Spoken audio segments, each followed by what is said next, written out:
Hello, good morning friends.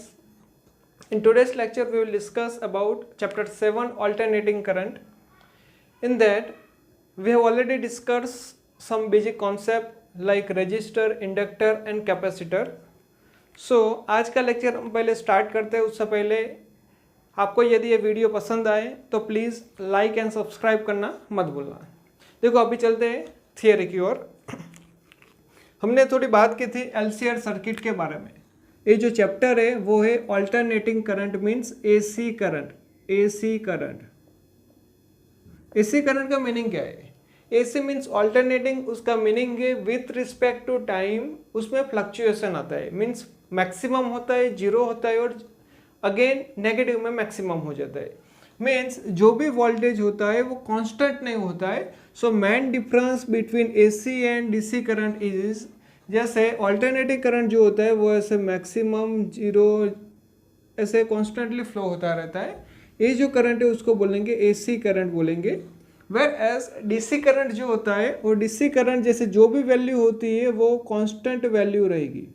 Means यहाँ पे सोच लो ए मैक्सिमम वोल्टेज है Vm, यहाँ पे जीरो बन जाएगा, यहाँ पे अगेन मैक्सिमम वोल्टेज हो जाएगा -Vm। बट डीसी करंट जो भी होता है, डीसी करंट में voltage and current both are constant, उसमें कुछ फ्लक्चुएशन नहीं होता है। तो सेकंड चीज, डीसी करंट कहाँ पे यूज होता है, ऑल्टरनेटिंग करंट कहाँ पे यूज होता है? सो हमारे हाउस होल्ड में, हमारे घर में जितने भी प्लग लगाए हुए हैं सारे प्लग में एसी करंट यूज होता है। वेयर एज जिन जिन साधनों में, जिन जिन इंस्ट्रूमेंट में बैटरी यूज होती है, चार्जर यूज होता है, वो सारे instrument as a DC current use करते हैं। लाइक लैपटॉप, मोबाइल, चार्जर से यूज करते हैं ना हम लैपटॉप, मोबाइल सारे। वेयर एज एसी करंट की बात करते हैं, tubelight, fan, then after refrigerator, mixer, all that instrument electronics which directly use from the plug, they are using alternating current. Where as DC current में मैंने आपको बताया battery का यूज होता है। लेकिन अभी ये चैप्टर में हम जैसे बात करते हैं ऑल्टरनेटिंग करंट। सो ऑल्टरनेटिंग करंट में हम 3 कंपोनेंट का स्टडी करने वाले हैं। कौन से कंपोनेंट? तो कंपोनेंट के नेम है पहले L means inductor, C means capacitor and R means resistor. ये 3 कंपोनेंट के बारे में हम स्टडी करने वाले हैं चैप्टर के अंदर। सो तीनों कंपोनेंट का बेसिक क्या है, क्या यूज होता है, वो हमें पहले मालूम होना चाहिए। सो पहले हम बात करते हैं इंडक्टर। चैप्टर 4 में हमने सोलेनॉइड के बारे में पढ़ा था। सोलेनॉइड में ऐसा स्ट्रक्चर होता है राउंड राउंड करके, कोई सिलेंडर के ऊपर सराउंडिंग में कोई नियर बाय वायर रोटेट करते हैं। जैसे उसमें से करंट प्रोड्यूस होता है, सो सोलेनॉइड के अंदर मैग्नेटिक फील्ड प्रोड्यूस होती है। मीन्स कुछ वोल्टेज ड्रॉप वहाँ पे होगा। सो इंडक्टर का वोल्टेज ड्रॉप कितना है? तो इंडक्टर का वोल्टेज ड्रॉप हम ले लेंगे L इंटू di/dt। इंडक्टर का वोल्टेज ड्रॉप हम लेंगे L इंटू di/dt। सिमिलरली उसी तरीके से कैपेसिटर की बात करते हैं तो कैपेसिटर के अंदर उसका जो सर्किट में रिप्रेजेंटेशन ऐसे करते थे। चैप्टर 2 में हमने स्टडी किया था कैपेसिटर के बारे में। कैपेसिटर का भी वोल्टेज ड्रॉप कितना होगा? So Vc is equals to Q/C। Vc is equals to Q/C, that one is the voltage drop across the capacitor. Capacitor का फंक्शन क्या है? To store the energy store करना। उसका एग्जाम्पल कहाँ पे है हम? तो फैन है, फैन के अंदर कैपेसिटर यूज होता है जो इनिशियल में एनर्जी स्टोर करता है, फिर उसके बेस पे फैन को रोटेट करने में हेल्पफुल होता है। Then after resistor, we all know about resistor. जितने भी इलेक्ट्रॉनिक इंस्ट्रूमेंट है सारे इंस्ट्रूमेंट के कोई ना कोई कुछ ना कुछ रेजिस्टेंस होता है। सो उसका जो वोल्टेज ड्रॉप होता है रेजिस्टर का वो हो जाएगा I इंटू R, जो ओम्स लॉ हमने स्टडी किया था। इन चैप्टर 3 हमने ओम्स लॉ स्टडी किया था, उसमें आया था V is equals to IR। So इसके रेजिस्टर वाले कंपोनेंट से हम वेल नोन है। अभी हम यहाँ पे इंडक्टर एंड कैपेसिटर की बात करेंगे। कुछ चीज़ें थियरी में हम पढ़े, उससे पहले मैं आपको कुछ बताना चाहता हूँ कि जैसे इंडक्टर जो भी होता है, इंडक्टर का कुछ रेजिस्टेंस होगा, मीन्स इंडक्टिव रिएक्टेंस। इंडक्टर का जो भी रेजिस्टेंस होता है उसको बोल रहे हैं इंडक्टिव रिएक्टेंस। मीन्स इंडक्टर की बात करें सो एक्सएल होगा, एक्सएल को बोलेंगे इंडक्टिव रिएक्टेंस, इंडक्टिव रिएक्टेंस। उसका फॉर्मूला क्या होगा? सो एक्सएल को हम बोलेंगे ओमेगा एल बोलेंगे, ओमेगा एल, एंड उसका फॉर्मूला हो जाएगा 2 पाई एफ इंटू एल। हमें याद रखना है खास, ओमेगा को हम 2 पाई एफ बोलेंगे, means omega is equals to 2 pi f और 2 पाई बाई टी भी हो सकता है। Omega is equals to 2 pi f या 2 पाई बाई टी भी हो सकता है। उसी तरीके से कैपेसिटर की भी हम बात कर सकते हैं। कैपेसिटर का भी कुछ रेजिस्टेंस होगा। कैपेसिटर के रेजिस्टर को हम एक्सी बोलते हैं, एक्सी। एक्सी का फॉर सिंबल दूसरा होता है 1 बाय ओमेगा सी, और उसको बोलेंगे 1 बाय 2 पाई एफ सी। नेम बताएंगे उसको कैपेसिटिव रिएक्टेंस, नेम उसका होगा capacitive reactance. Capacitive reactance means कितनी चीज़ आपको याद रखनी है यहाँ पे। एक तो इंडक्टर, उसको सिंबल में एल बोलते हैं, उसका वोल्टेज ड्रॉप कितना होगा l d i by d t, v l is equals to l d i by d t. उसका सिंबल होता है ऐसे सोलिनॉइड के जैसा। उसमें मैग्नेटिक फील्ड प्रोड्यूस होती है, तो जो भी एनर्जी स्टोर होती होगी, एनर्जी जो भी स्टोर होती है मैग्नेटिक की, वो हो जाएगी 1/2 एल आई स्क्वायर। जो भी एनर्जी स्टोर होती है that one is the 1/2 l i square. अब कैपेसिटर की बात करते हैं। कैपेसिटर का जो सिंबल है वो सी है, ऐसे रिप्रेजेंट करते हैं सर्किट में। वोल्टेज ड्रॉप होता है उसका v c is equals to q by c, and capacitive reactance, उसका जो रेजिस्टेंस होता है उसको बोलेंगे एक्स सी। एक्स सी के सामने आएगा 1 बाई omega c is equals to 2 pi f c. Capacitive reactance उसको बोलेंगे। और बात करते हैं रजिस्टर। रजिस्टर में v r is equals to i r. R तो आपको मालूम ही है, रेजिस्टेंस बोलते हैं उसको। Resistance means resistive force occurred by the electronic instrument in the circuit. Alright, यहाँ तक आपको मालूम है। ओके, चलो अभी हम 1 बाय 1 सारे कंपोनेंट के बारे में स्टडी करते हैं। So first condition, AC circuit with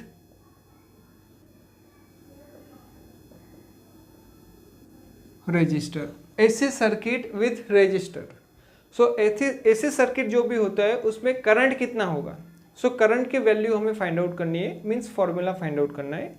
current के बाद में जैसे वोल्टेज एंड करंट जो होता है दोनों में क्या डिफरेंट होता है, तो उसका ग्राफ प्लॉट करना है। सो पहले हम बात करेंगे एसी सोर्स जो भी यहाँ पे होगा, एसी सोर्स, वहाँ से वोल्टेज जो भी हमें मिलता है, एसी वोल्टेज, अल्टरनेटिंग वोल्टेज हो कैसे रिप्रेजेंट करते हैं। सो वोल्टेज का फॉर्मूला ऐसा है V is equals to V M sine omega T, या फिर दूसरी कंडीशन ऐसे भी हो सकती है V M cos omega T. V M sine omega T या V M cos omega T. Sir V M sine omega T है, उसका ग्राफ जैसे हम प्लॉट करते हैं तो ऐसे प्लॉट कर पाएंगे हम। Means graph plotting x axis पे होगा और उसका जो पार्टिकल है वो वाई एक्सिस पे मोशन करेंगे। Whereas v M cos omega t का ग्राफ हम प्लॉट करेंगे तो ऐसे हमें प्लॉट करना पड़ेगा। लेकिन एज पर आवर बुक हम ए फॉर्मूला यूज करेंगे, v M sine omega T. So voltage का ग्राफ हम ऐसे प्लॉट करने वाले हैं। अभी देखते हैं आगे। चलो वोल्टेज का हमने डिसाइड कर लिया, voltage V is equals to V M sine omega t. जब भी कोई भी इलेक्ट्रॉनिक इंस्ट्रूमेंट हम अल्टरनेटिंग करंट यूज करने के लिए एडजस्ट करेंगे, प्लग डालेंगे, तो फाइनल हो जाएगा वोल्टेज कितना मिलेगा हमें, V is equals to V M sine omega t. Where omega is equals to 2πf, omega की वैल्यू हो जाएगी 2πf, या फिर हम बोल सकते हैं 2π/t, 2π/t। अब आगे बात करते हैं, जैसे यहाँ पे Vm है, Vm को बोलेंगे मैक्सिमम वोल्टेज और एम्पलीट्यूड, और बोलेंगे एम्पलीट्यूड, मैक्सिमम वोल्टेज और एम्पलीट्यूड। अब ये जो वोल्टेज है उसमें चेंजिंग होगा with respect to sine theta, sinusoidal function उसको बोलेंगे, साइन के हिसाब से वोल्टेज में चेंज होगा। मैक्सिमम वोल्टेज जैसा मैं आपको बताता हूँ, जैसे 200 वोल्टेज है, Vm is equals to maximum voltage हमने 200 ले लिया। अब जैसे बात करते हैं साइन की वैल्यू कहाँ से कहाँ तक होती है, सो साइन थीटा जो भी रेंज है उसकी, साइन थीटा की रेंज है -1 से लेके 0 से लेके 1 तक रेंज है, राइट है। सो जैसे -1 से मल्टीप्लाई करेंगे तो माइनस हो जाएगा, 0 से करेंगे तो 0 हो जाएगा, 1 से करेंगे तो 1 हो जाएगा। मीन्स साइन की वैल्यू जैसे चेंज होती है विथ रिस्पेक्ट टू टाइम, क्योंकि साइन के एंगल में टाइम आता है, सो टाइम जैसे चेंज होता है उसके हिसाब से साइन भी चेंज होगा, और साइन चेंज होगा तो उसके हिसाब से वोल्टेज चेंज होने वाला है। तो वो कंडीशन अभी मैं रिप्रेजेंट करता हूँ ग्राफ के हिसाब से, तो आपको अच्छी तरीके से समझ में आ जाए। तो देखते हैं उसका ग्राफ अभी।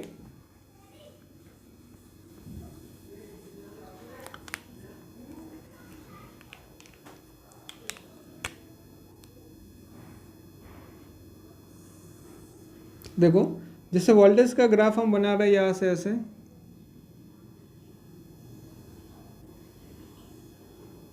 ऐसे हमने बना दिया, ये y एक्सिस है, ये वाला x एक्सिस है, y एंड x एक्सिस हमने ले लिया। अब यहाँ पे देखो जो इनिशिएशन करता है वो 0 से स्टार्ट होता है, फिर जब मैक्सिमम वैल्यू पे पहुँचता है वो हो जाएगा π/2 हो जाएगा। अगेन यहाँ पे पहुँचेगा 0, सो ये वैल्यू हो जाएगी पाई, यहाँ पे नेगेटिव में मैक्सिमम हो जाएगा, वो वैल्यू हो जाएगी 3π/2, और यहाँ पे अगेन आ जाएगा 2π। इसको एक और तरीके से भी हम फाइंड आउट कर सकते हैं, समझ सकते हैं यहाँ पे वैल्यू। तो देखते हैं यहाँ पे जैसे एक सर्कल हमने प्लॉट कर दिया,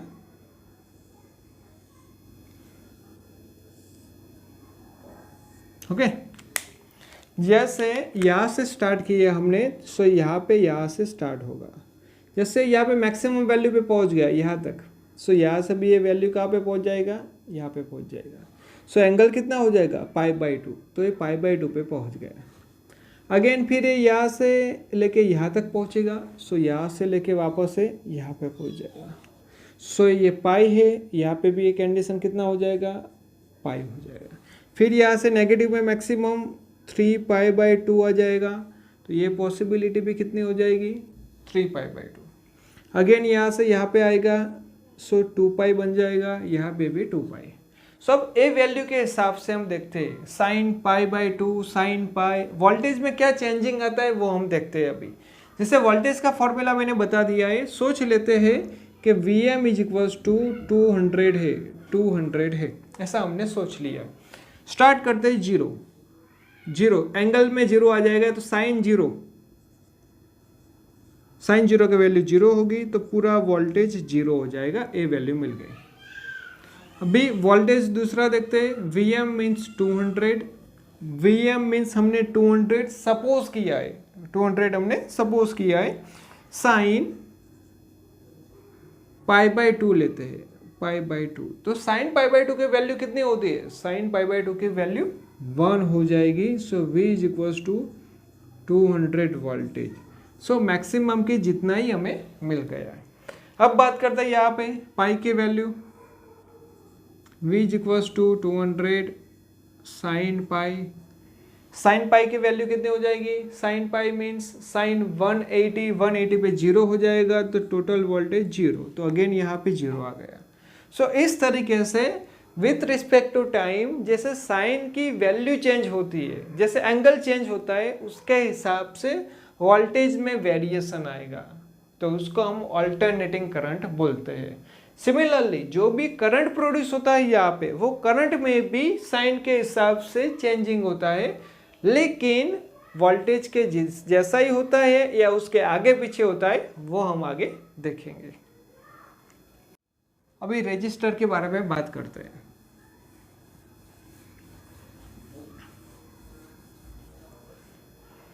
सोचो कि हमने यहाँ पे कोई रजिस्टर ले लिया और ऑल्टरनेटिंग सोर्स हमने कनेक्ट कर दिया। ऑल्टरनेटिंग सोर्स होगा ऑल्टरनेटिंग, तो V इक्वल टू बन जाएगा Vm साइन ओमेगा टी। और यहाँ पे रजिस्टर हम कनेक्ट करेंगे, एक एंड प्लस होगा, एक एंड माइनस होगा, राइट है। अब जैसे यहाँ पे हम बात करेंगे, वोल्टेज हमने इनपुट किया है एसी सोर्स का, सर्किट में रजिस्टर कनेक्टेड किया है, सो जो भी वोल्टेज ड्रॉप होगा across the resistor, that one is equals to external AC voltage. So here VR means resistance, voltage drop across the resistance is equals to external source voltage. So इसकी value आ जाएगी I into R हो जाएगा VR is equals to as per Ohm's law, and voltage होगा Vm sin omega t।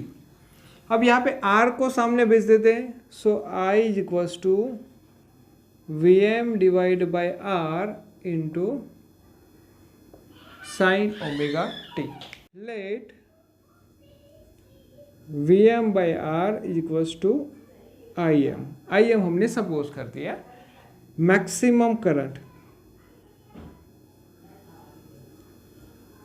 या फिर उसको बोलेंगे current amplitude, maximum current या करंट एम्पलीट्यूड बोलेंगे। इसकी जगह पे पूरा हमने Im ले लिया, तो वहाँ पे लिख देते हैं I is equals to Im sine omega t. ये हमें करंट की वैल्यू मिल गई। तो देखो हमने वोल्टेज कितना लिया था, सबसे पहले वोल्टेज भी लिया था V is equals to Vm sine omega t.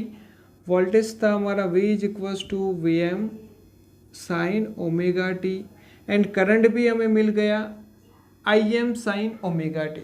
Means voltage and current both are in same phase, means sine के हिसाब से दोनों चेंज होते हैं, दोनों एक साथ में मैक्सिमम हो गए, दोनों एक साथ में जीरो हो गए, दोनों एक साथ में नेगेटिव में मैक्सिमम हो गए।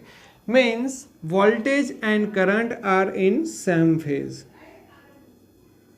Voltage and current are in same phase, same phase। देखो यदि उसका ग्राफ प्लॉट करना चाहिए हम, सो कैसे प्लॉट होगा वो देखते हैं अभी।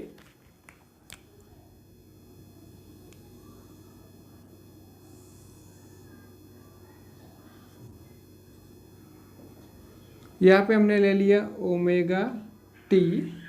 पहले वोल्टेज का प्लॉट करते हैं हम। वोल्टेज मैक्सिमम होगा with as compare to current,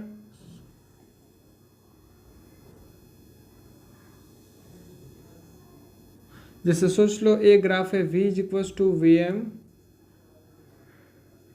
sign omega t, और करंट का जैसे हमें प्लॉट करना है, तो पहले देख लेते हैं ये जो मैक्सिमम है उसको बोलेंगे Vm, यहाँ पे जो भी मैक्सिमम वैल्यू है वो हो जाएगा minus Vm, plus Vm minus Vm। अभी करंट की बात करते हैं। करंट भी सेम सिचुएशन पे रहेगा, लेकिन यहां से सोचो